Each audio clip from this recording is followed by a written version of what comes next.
Bonjour à tous, de la couleur, des sourires, de la musique et de la bonne humeur. La Pride de Dijon 2026 a rencontré un franc succès hier.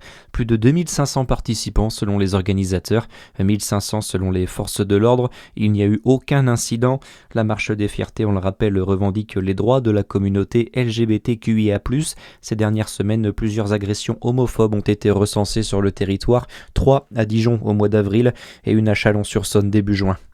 485 millions d'euros, c'est le montant investi par l'Europe en Bourgogne-Franche-Comté et dans le massif du Jura à travers le programme de fonds européens FEDER-FSE entre 2021 et 2027.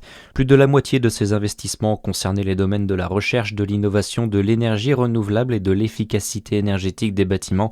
Cette semaine, les élus régionaux réunis à Dijon pour les assises régionales de l'Europe ont assuré qu'ils voulaient garder le contrôle de ces fonds.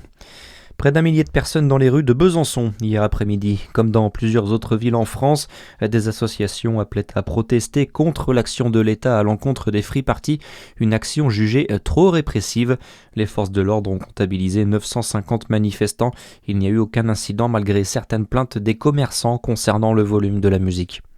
Dans le reste de l'actualité, un accord de paix prévu dès aujourd'hui au Moyen-Orient. C'est la promesse de Donald Trump. Après plus de 3 mois de conflit, le locataire de la Maison-Blanche affirme également sur son réseau social la réouverture du détroit d'Ormuz. Une information pourtant démentie par Téhéran qui exclut une signature dans les prochaines 24 heures. La diplomatie iranienne évoque de son côté une question de jour. Nouveau coup de chaud en France. La barre des 30 degrés doit être dépassée dans la moitié sud et ouest aujourd'hui. 6 départements sont également placés en vigilance orange feu de forêt. Et puis en foot, la suite de la Coupe du Monde. Cette nuit pour le premier choc un partout entre le Brésil et le Maroc.